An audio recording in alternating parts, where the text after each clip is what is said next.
Great. We've had a good wait and thanks for being patient. It's time to begin now. I'm Shalini Dabolkar, and on behalf of India SME Accelerator Network, wish you a very warm welcome to yet another session today of our free MSME Knowledge Series webinars. Today we have about 46 participants, including our dear members from the country as well as the neighboring SAARC countries. And we have a few guest participants as well. So welcome everyone.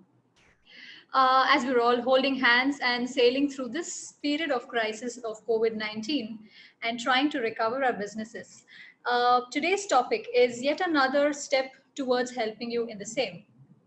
So information technology, which has been an inevitable part of our evolution for a very long time now. And we have, kind of embraced and adopted meaningful technologies that have improved our lives, haven't we?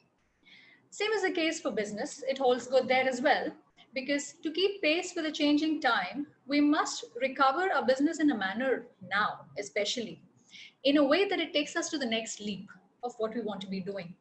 And when I say that, what I mean is in the way we interact with our customers, the way we interact with the vendors, our partners, our entire value chain stakeholders, which includes our internal employees, our staff, and everybody in it. So today's session intends to give you a flavor and insight into how we could do that, irrespective of which business you're in. It doesn't matter if you're in manufacturing or in the service sector or trading, whatever you're doing, but it's going to be meaningful to kind of adopt and take on board a few simple and very effective technologies for yourself. So before we move on, I'd like to kind of put together a few protocols that we follow in every session. You might be aware. All participants are currently on mute and video off. This is to just give you the privacy of attending the session from wherever you are at your own comfort. But that doesn't stop us from asking questions, right? So please feel free to ask as many questions as you wish through the chat box that you can see below. Whatever you type in there will be a question that will come privately to the panelists, and it doesn't go public to anybody. So don't feel shy. Please do not hesitate to ask the smallest of thought or question that might occur to you in your mind anytime during the session. The way we'll address these questions is by giving answers at two junctures. One we will do in the middle of the session and one at the end of the session. Wow, so now we're all ready. And I would like to introduce the speaker for today's session, Mr. Naveen Parikh. He's done his MBA from London Business School and has over 20 years of experience working in the sector with Tech Mahindra, CNBC TV 18. He's himself a serial entrepreneur and has built very meaningful enterprises in the tech space. He's currently the founder of buildastack.com, a company with 3,500 software tools and resources, helping businesses choose the right kind of tools for their business processes. It's a complete delight to invite you, Naveen, to our session today and have you talk to our MSME members and share your insights. Over to you, Naveen. Thank you very much, Shalini, for having me here, and thank you for the attendees for taking your time and coming in. Without further ado, maybe I'll just jump into the presentation. As Shalini has said, feel free to post your questions whenever you want to, and we'll have 2 breaks where we'll cover them.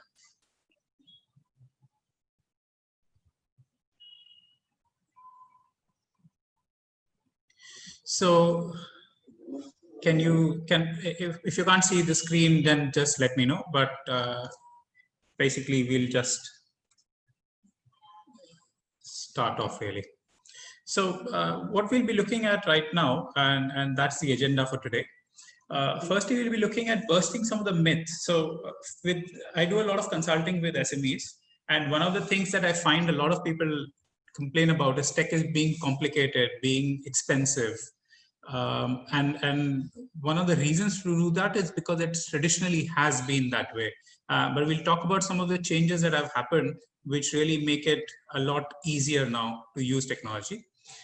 We'll talk about some ideas, some new product lines, some approaches, and new customers that people have tried to do during this COVID crisis. And this experience is based on my own clients, people that I speak to, and maybe some news articles that have come up and some research papers that have been published. We'll then take a short break where we'll answer a few of the other questions. We'll then move on to optimizing internal resources to reduce cost, which basically means looking at software tools that really help you work from home, work remotely, and improve your processes to make changes and really make yourself more productive. And then in the end, we'll have a Q&A session. So these are sort of three changes that have happened in technology, which leads me to believe that we are now ready to really serve the SME sector.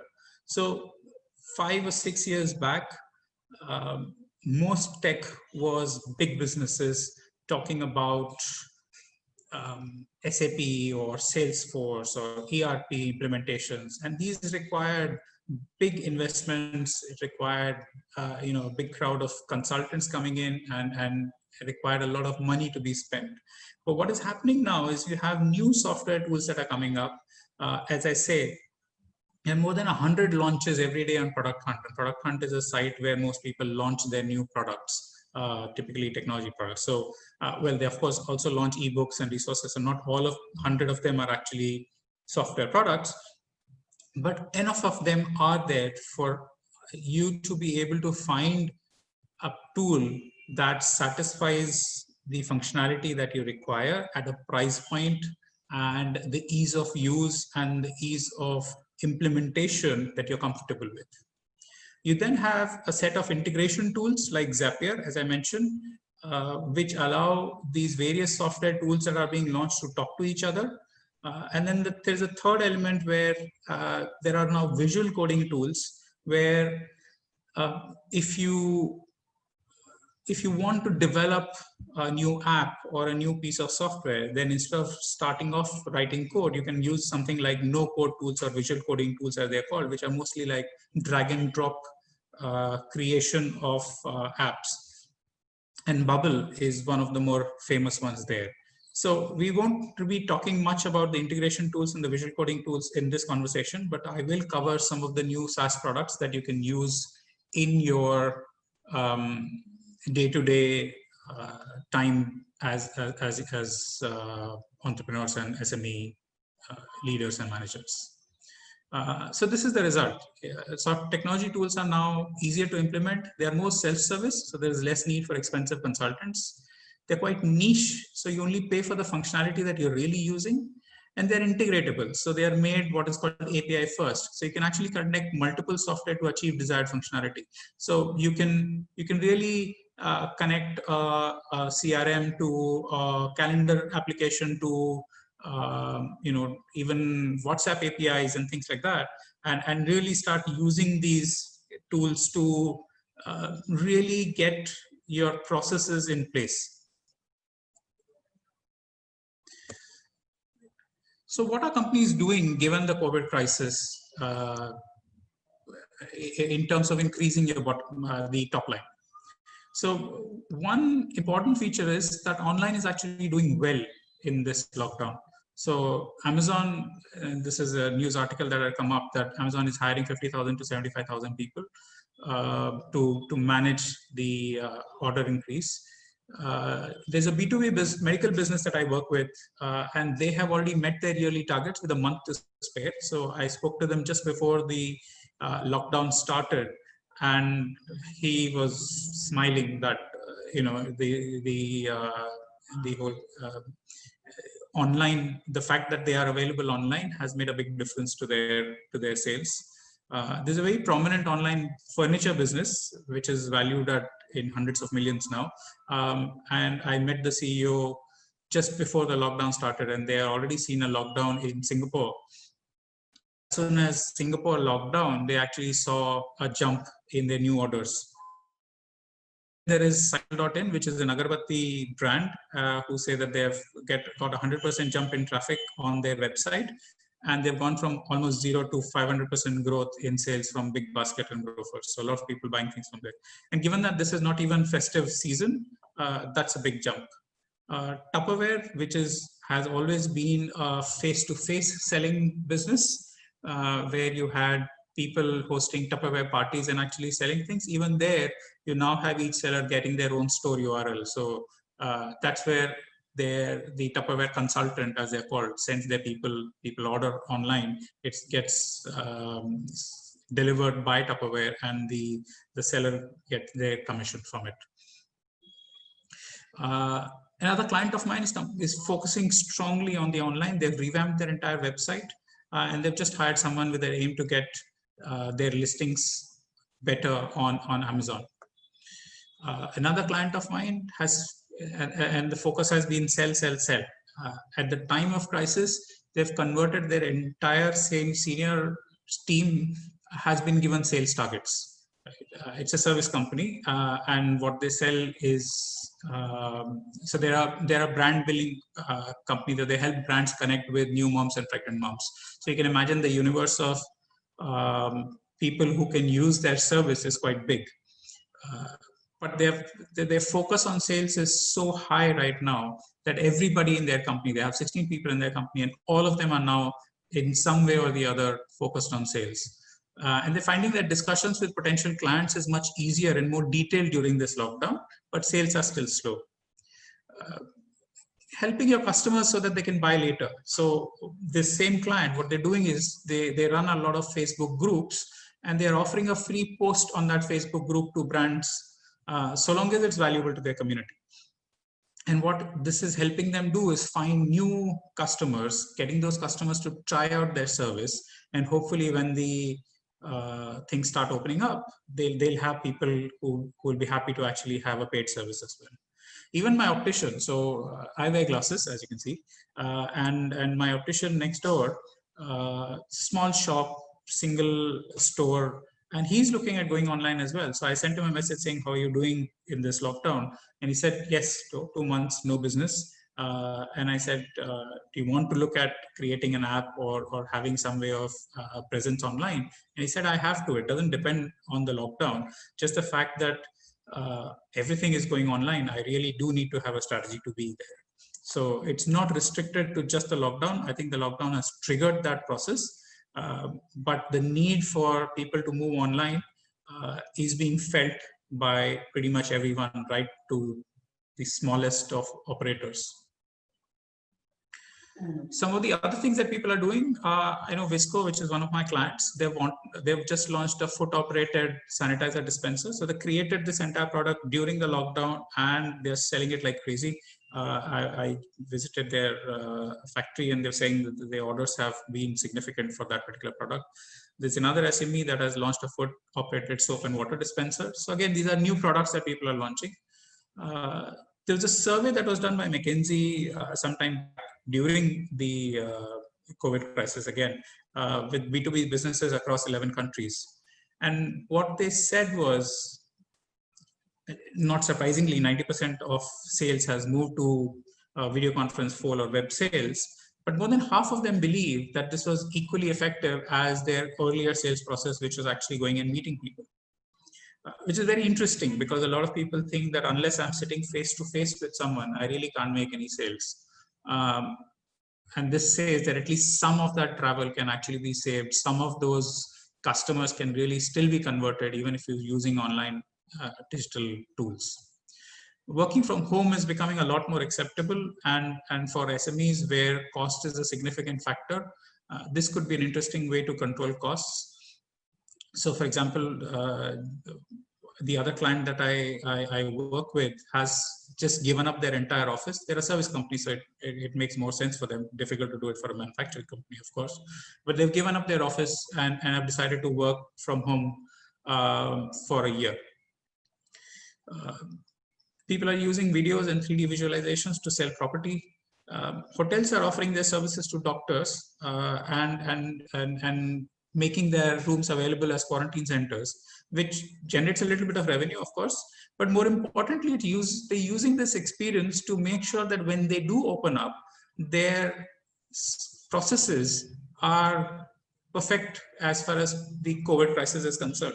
And they're actually advertising the fact that we've learned from the best because we've actually taken care of doctors, and they are the ones who have helped us perfect our processes.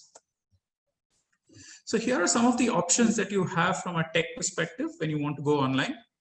So the first one is quite obvious. A lot of people are probably doing this, but it's listing yourself on an e-commerce platform. Now, these could be generic ones, like you could have the Amazon, Flipkarts, and eBays of this world, Snapdeals, etc. And there are also industry-specific ones like 1MG, IndiaMart, etc. But then the other option you have is creating your own shop. Now, Shopify is probably one of the better options if you want to create one. Is the one I would recommend.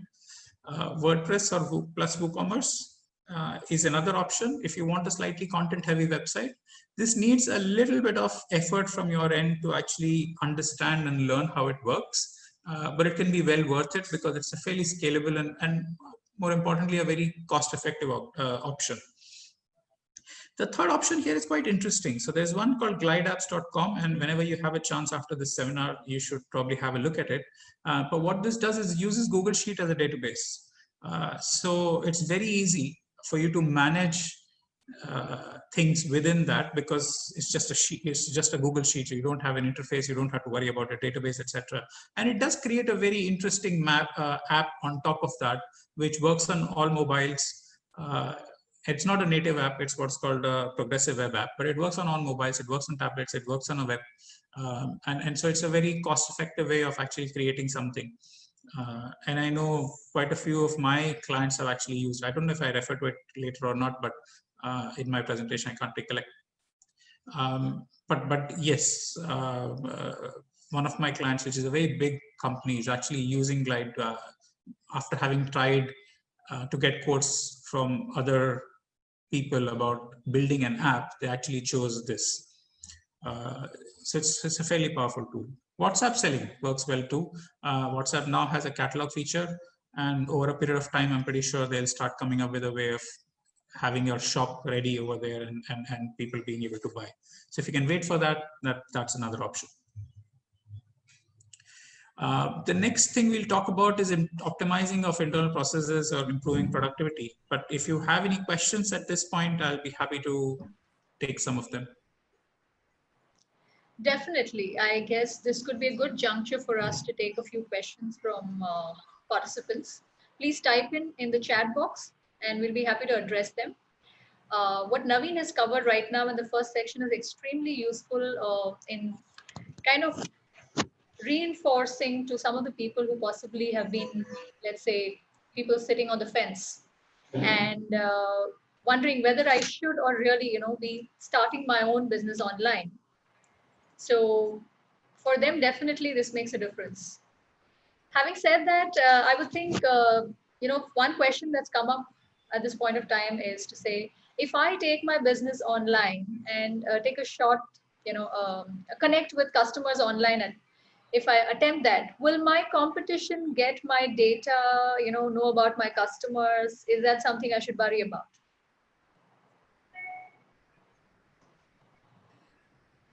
I think pretty much everyone is now going online. So I think not going online is not an option. Secondly, your application is yours. So for example, if you're on a Shopify, then that's your shop. No one can really see what's there behind it. Even if it's a hosted service, even if it's a service being provided by somebody like Shopify, or you have your own hosting service having WooCommerce or and WordPress on it. So the simple answer is no, not really. There are some services which probably mine that data and trying to do something with it. But I think Shopify and all these others have fairly clear, definitely not your competitors actually knowing anything about it. No, that's really not a big risk per se. All right, great. Another question that's come to us is to say, online selling will mean taking payment also online, and is that good? Is that safe? So from a safety perspective, pretty much, I mean, if you see a lot of people, so there are two ways of doing this, right? One is you take payment at your own end, which almost never happens nowadays. So you typically end up using a payment gateway. And if you're doing one of those payment gateways, then no, there is really no risk for non-payment happening. If you, yeah, I can't imagine that being an issue really, to be honest. All right, great. There is an element of a fee that they take, which is probably a small loss from a margin perspective, but that's cost of selling, I guess, and you'll have to figure out whether that's worth Sure, sure, sure. It doing or not. always kind of trades off between a real full-fledged distribution model versus an online direct selling model. So that's a trade-off financially. Yeah. Exactly, and I think what I've seen is more and more people accepting the use of cards, etc. Purely because it gets more sales, and people do see an increase in sales when they start offering like card payment within their shops, and the same thing happens when they start doing it online as well. Right. Way to actually go online. It doesn't cost too much. It gives you a lot of services which are plug and play. You get abandoned cart recovery, for example. So, for example, if someone comes to your site, doesn't buy something and go away, you can follow them on the internet, give them a small discount coupon or something, and all of these things come inbuilt. So, I would suggest for just for ease of use and automation of the processes, a Shopify, nothing beats a Shopify. Right. And as rightfully put by Naveen, I think it's important to go with tried and tested versions and models, and that gives the comfort of people who have been there, done that, and know it works well, and best to go with that. Yeah. Great. So I'm sure there's a lot that you can continue to hear on this particular topic. We're going to have yet another session that will be scheduled later, which is very specific to going online, taking your business online, and we'll cover more there. And definitely, if we can't have everything covered in this 1 hour today, and to hear more from Naveen beyond what we hear in the second section, is how to apply some of these into your business requirements. Please watch out for the upcoming Accelerator Cohort Program. This is coming to you very soon at a very nominal price. It's going to get launched this weekend. So watch out for email communications from us. It'll cover 8 mentors, including Naveen Parikh, who's going to be a part of this. And they will handhold you and mentor you to recover your business on your own requirements. So let's look forward to that as well. So we'll end this break and move further to the second half of the session. Over to you, Naveen, again. Thanks. Can you confirm you can see my screen? Yes, we can. All right, great.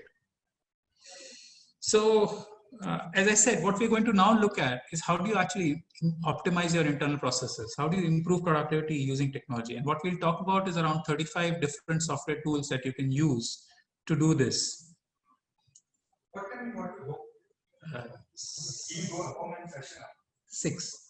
6:50. Sorry, I'm actually a client space, so my client just dropped in to ask me for something. My apologies.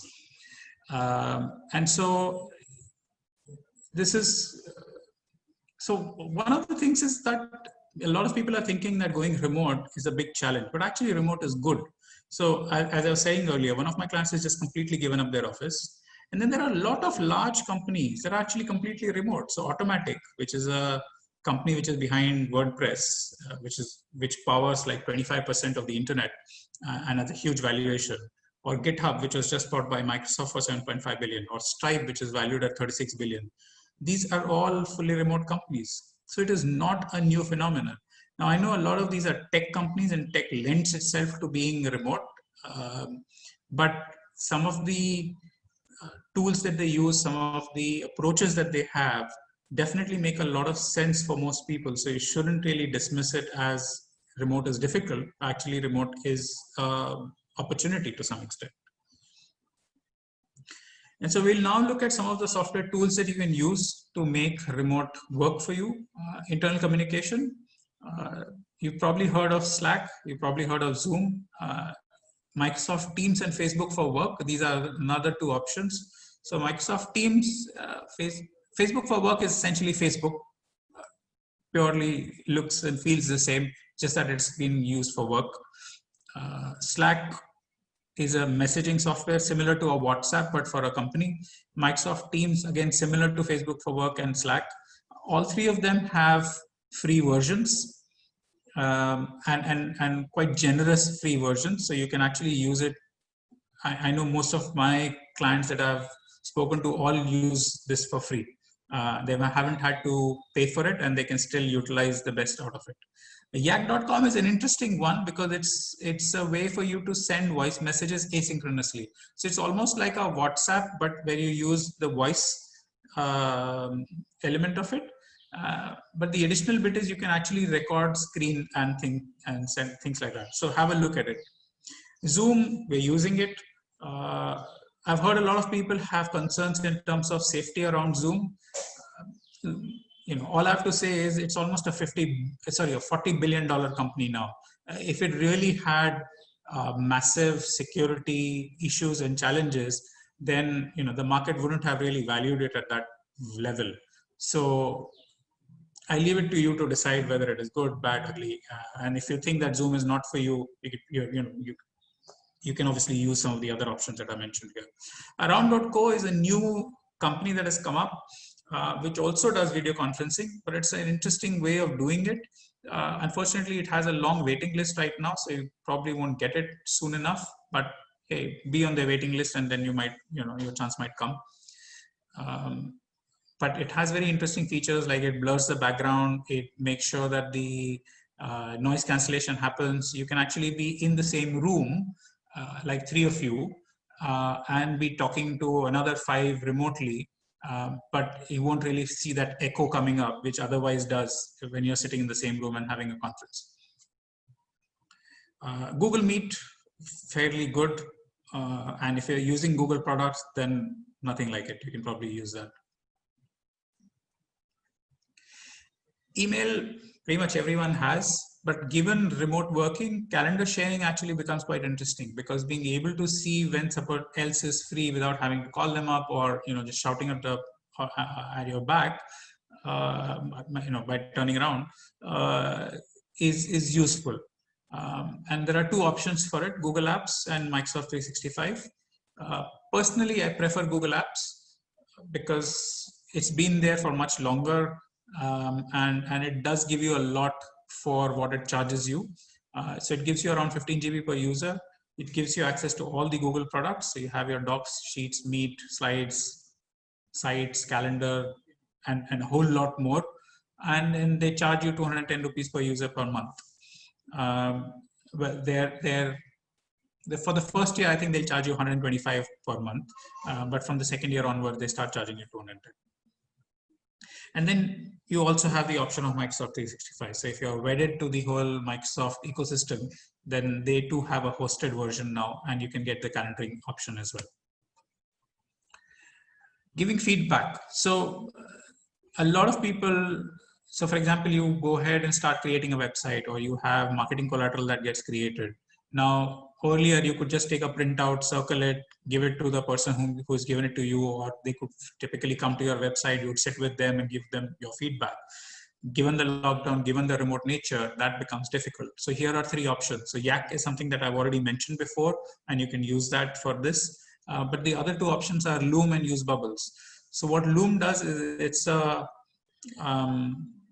where you can install it on your desktop as well, but it typically is an extension on your browser. You click on it, it opens up a video, and so you can talk, and it'll record that. It'll record your screen and the movement of your cursor around the screen, and it will also, once you're done with it, it'll upload it to a website, create a link that you can send it to somebody else. And okay, one thing that I forgot to mention is that pretty much all the software that I'll be talking about today have free versions, at least. If they don't, I'll tell you if they cost. So for example, Google Apps and Microsoft are obviously a paid option, but pretty much everything else has a free version. So as a SME, there's no reason to really not try them out. And Use Bubbles is another one. You can look at how it works, but essentially it takes a screenshot of the page that you're on, that you want to feedback on. You can then click somewhere and then type out your comment. The useful thing with Use Bubbles is that you can actually track replies from somebody else as well. So I could create a link with my comments, goes to the other person, that person then can reply to those comments as well. And so it's a fairly useful tool. Personally, I prefer Loom. it's much easier, much faster. It's much easier to give feedback on video, and with your screen shared, and where you can point out things, and you can talk about multiple things in the same video. And it's as easy as just sending a link to somebody. So you don't even have to upload it anywhere. You don't have to email a video to anybody, etc., etc. I've still seen people take screenshots by taking a camera and then clicking it and then sending that out. Clearly, Loom is a much better option there. Better presentations. So a lot of people use PowerPoint. Personally, I use Beautiful.ai, which is what I've used to create this particular presentation as well. So you can see here at the bottom, it says made with Beautiful.ai. And the other option is Google Slides. Now, Google Slides is probably not a great presentation tool, but one of the good things it does is it allows you to remote present. So you can control the presentation, and the viewer on the other side will see the changed screen when you've changed screen at your end. Of course, my suggestion would be to use maybe Zoom with Beautiful, like I'm presenting right now. The other thing is brainstorming, and Miro has quite a few options to do that. One of the important ones is mind maps. I love mind maps because it really helps me think through a particular challenge. But Miro actually has a lot of other options for diagramming, for whiteboarding. So if you're remotely doing these things, then it's a great tool to use, really. Surveys, polls. Let's say you want to send something to all your customers, really trying to understand what's happening in their what's running in their minds right now. How are they thinking of their post-COVID future, etc. Google Forms is a easy, free version. You can do it. You can do a lot with it. SurveyMonkey is great. Has been in the industry for a very long time. It's very well used.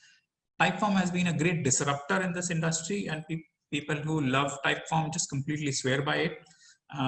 It's a great interface. It works on mobile phones and on desktop, bigger screens, etc. But some people just love it, and it has been a huge success for most people. And it does give you a free version, although it's limited, I think, to 100 responses.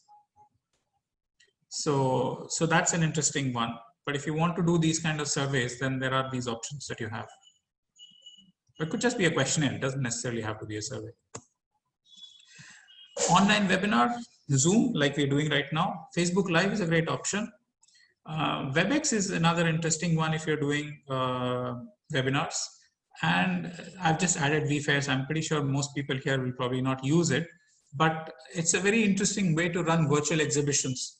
So you can actually have somebody walking into a virtual exhibition on the screen, of course, go to a particular booth, click on it, look at all the resources that are available out there, register interest, etc., etc. So it's a fairly powerful way. And I know a friend of mine is running Indo-Arab, no, was it Indo-Arab or Indo-Africa unit summit using one of these virtual exhibition tools. I think it's vFairs, but it could be using something else. But he's trying to use that for a virtual exhibition. So it's becoming more and more acceptable now. And these guys are completely chock-a-block full. So if you ask them for a date, you won't get it for at least a month. So that many people trying to run virtual exhibitions now. But even though you may not need it, you might actually recommend it to somebody from your association, for example, and they might actually benefit from it. Online learning. So this is interesting. So one of the studies that that got printed in The Economist said that during this lockdown, one of the highest traffic increase has been seen in learning. And very surprisingly, they said, and I'm quoting them, the traffic to gambling sites and porn sites has remained the same, whereas e-learning sites has gone up significantly. So these are some of the options that you have if you want to do some kind of learning, and these are really good tools. Now, again, as I said, a lot of people a few years back used to consider online learning to be a very poor cousin of learning, of actually going to a face-to-face school or a college. But more and more, I'm realizing that for life skills or for those little skills that you want to learn. It could be how to learn Excel, it could be how to sell on eBay, it could be sell on Amazon, for example, it could be any of these little skills. There are these courses that are available which are very reasonably priced. Will give you fairly comprehensive knowledge of those topics. So here are a few. Coursera is one. If you click on it, if you click on any course there, and particularly if it's a specialization, they might ask you for money. But remember that you can actually audit all courses on Coursera, at least as far as I know, almost all courses on Coursera for free. So if you click on a course and it tells you enroll for X amount of money, just below that, you'll see a small link which says audit for free. So just click that. Udemy, again, they charge a lot for their courses, but mostly in India, they give a massive discount. So you can actually get courses for as less as 500 rupees and fairly comprehensive courses. So I would definitely suggest Udemy, and it's a good resource. edX is another resource that you have, which is mostly the top universities, the Ivy League universities coming together to create resources. And again, most of them are free, some of them are charged for. LinkedIn Learning, which used to be lynda.com, is also a great resource, but a bit expensive. Masterclass is interesting. So you'll learn chess by Gary Kasparov. You'll learn, Simone Biles teaching you gymnastics, or Gordon Ramsay teaching you cooking. So you have the best of the best teaching you the field that they are really good at. So that's an interesting one as well, which you should probably have a look at. And for children, there is Khan Academy, which is really good. Internal processes. I've seen a lot of companies look at internal processes and keep using pen and paper, or even if they use Excel, they're really not using Excel to its full capacity.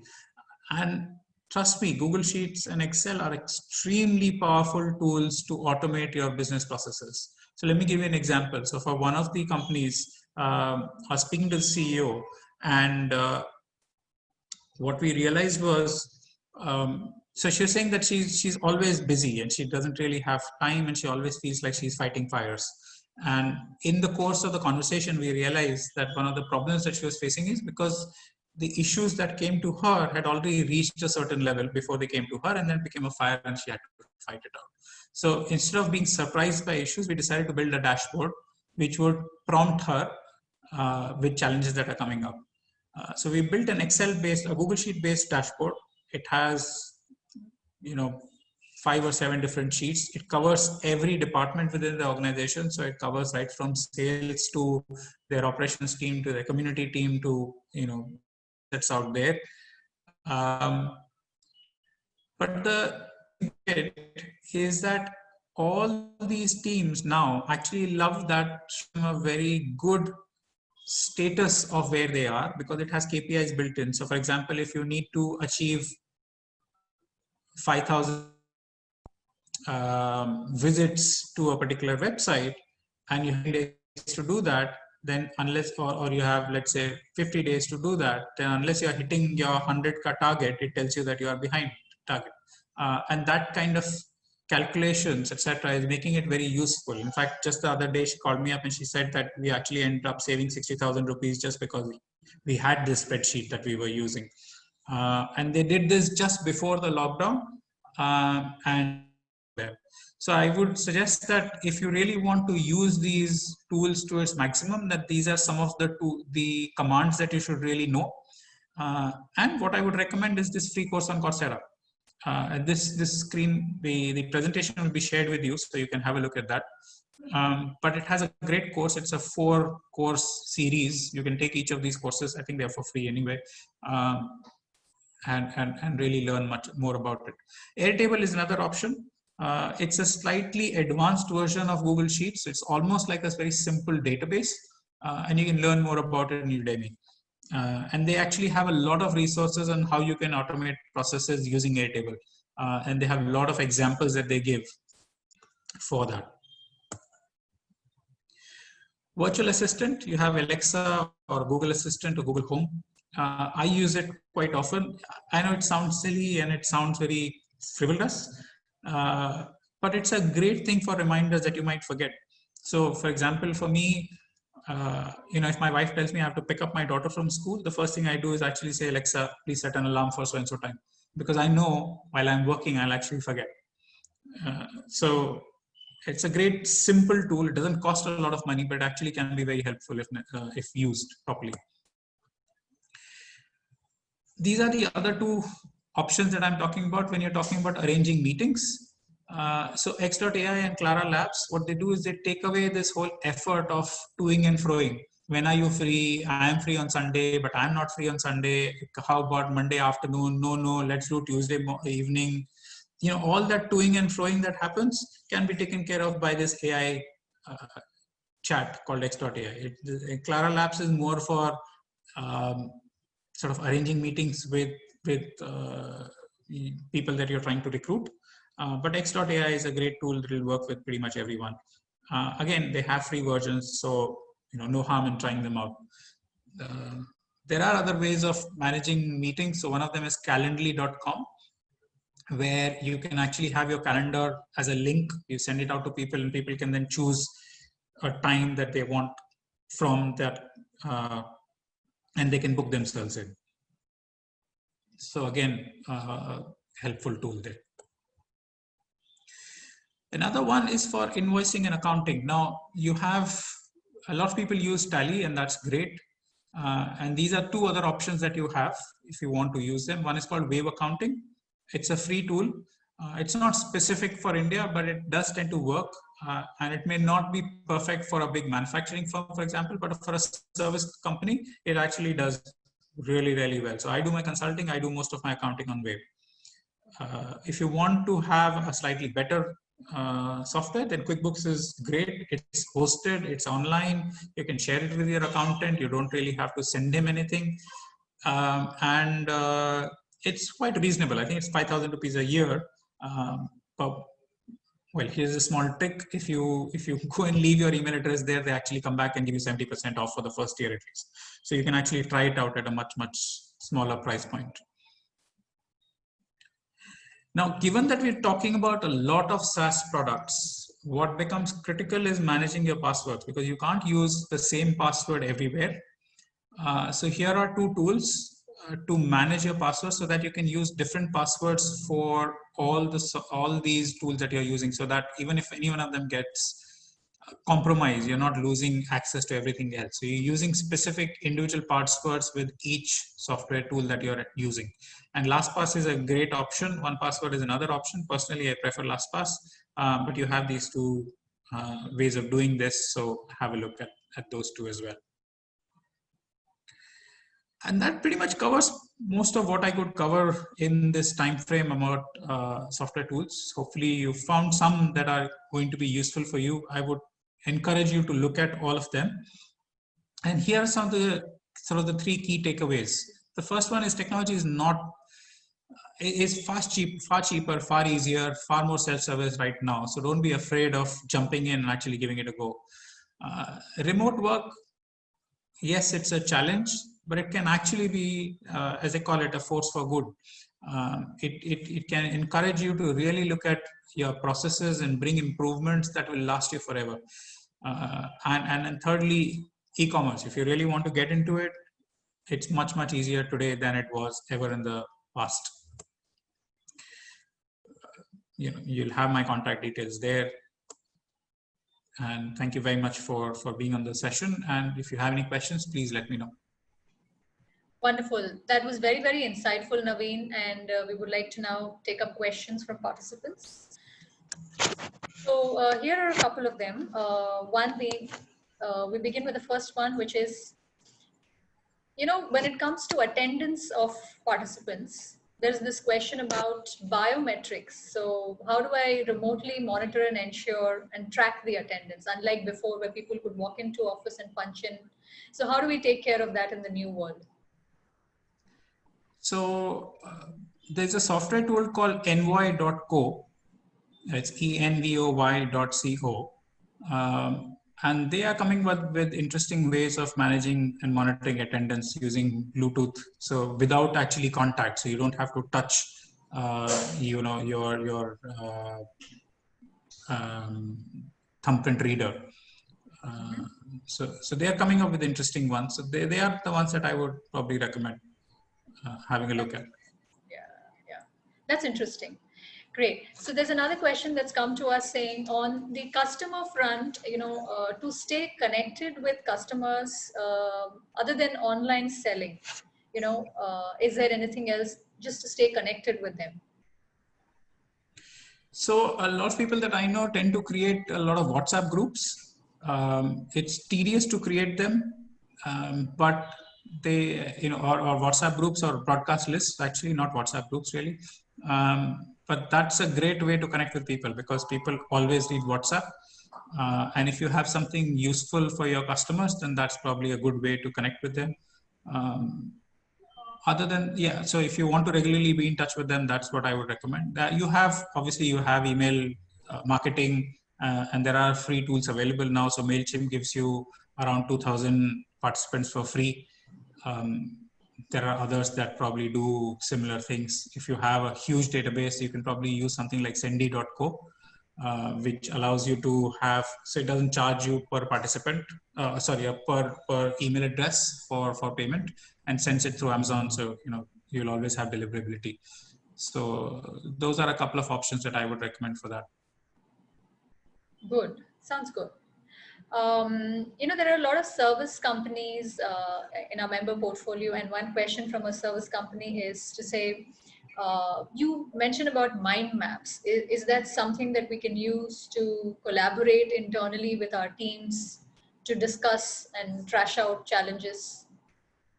Yes, so that's the reason why I suggested Miro as one of the options, because it allows you to do that online. It does have some collaboration features. I'm not sure the collaboration features are free or not, but it's a great tool to do a lot of these broad thinking sessions that you want to do, a lot of brainstorming sessions that you'd like to do. If you're a service company in particular, or if you're a marketing company or a provider of creative ideas. Okay, great. Another question that's come is, do I need to hire a dedicated IT resource when I'm taking on these SaaS products? No. So in fact, I would suggest you really don't need them. If you can overcome your hesitation and if I might call it a bit of fear of new technology, then really your business the best. And you'll be able to assess a software tool much, much better than any IT person can ever do that. So my strong suggestion would be to not really look at hiring somebody before you've really looked at all these options that are available and figured out what it is that you really want. And what you might realize is, and you might be pleasantly surprised, that you can actually do things without needing an IT person at all. Wow, that's quite positive, I'm sure, for many companies to know and understand, especially in the context of small business owners. Having a dedicated resource for IT is quite an investment to be made by different people. Yeah, so we have one more question coming in. Can you recommend a tool for managing work allocation in the service industry for a service company? So I'll have to think a bit about this. And maybe I need to understand this question a bit better. Sure. Maybe So I we can guess take it offline. Yeah, definitely. We could take that offline because different I think companies will have different needs.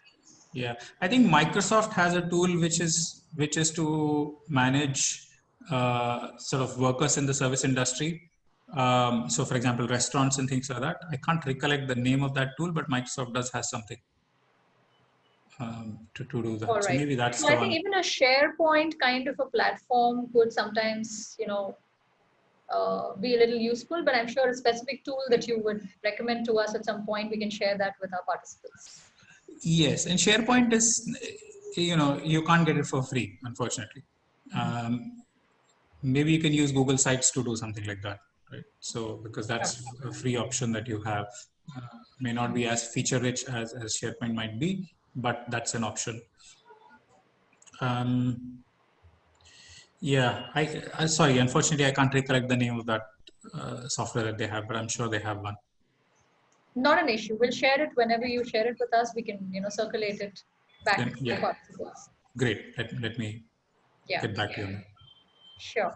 So there is one more question. Yes, will the presentation be shared? Definitely. So the presentation will be shared back with all of you. And in fact, the entire session that we are having today is getting recorded as we speak. And the recording will be available on our YouTube channel very soon. Our IT team is working on it, and we'll very surely and definitely in a short while, share that as well with you. So you will not miss out on anything. You can always go back to what he said. Yeah. On that note, I think I would like to just add a few concluding aspects to this because it's been a wonderful presentation and a lot of insights coming from Naveen, especially because our participants come from varying backgrounds, on different maturity levels of their understanding of IT. And I think everyone would have found something useful in this for themselves, right? So one of the simplest things for people to pick up here is the very fact that what was earlier, heavy ERP and heavy IT implementation, I think compared to all that, today we are living in a different world where we have, quick plug and play kind of SaaS tools that we can effectively use into our businesses. And what we hear from Naveen today also is the fact that many of them come at very, very economical prices that can be afforded by small businesses. And the best part coming out that you don't need a dedicated IT resource within the business to kind of deploy these and try them out and use them effectively is definitely a positive message. Also the fact that in given the crisis that we are in today, kind of locked up and not able to go down and meet clients and customers the way we used to in the past, there is definitely this desperation and the feeling that we want to do more through technology. So the few tools that you told us about how we can meet and greet and connect with customers online is definitely very, very useful. Not just taking our business there, but also the tools that you spoke about, gathering their feedback, the surveys, polls, etc., various mediums to stay connected with them. That doesn't again stop us from finding fresh customers, like you mentioned about, the presentation. So beautiful.ai, just as we're seeing this presentation and the other options, we can continue to make our pitch decks on these presentations and continue to, stay out in the market as often as we wish. Another important thing that we pick up for the service sector in particular, that they can, definitely continue the putting maybe some of their products into online platforms, especially the edutech kind of companies who are in the members amongst us. They can definitely look at all the online platforms where not just we go and learn, but your products can be featured out there. And definitely, you can get clients from there as well. E-commerce is becoming a lot more easy, and that's a big breather. The processes are getting easier, so that's a big breather for manufacturing companies as well.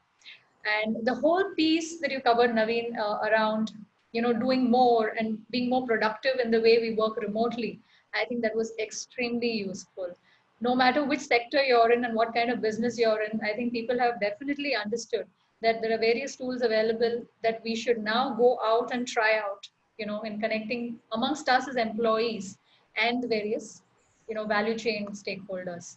So on that positive note, I would like to thank Naveen for his precious time and all the extremely valuable insights that he has been able to give us today, and all the benefits that the businesses can see slowly.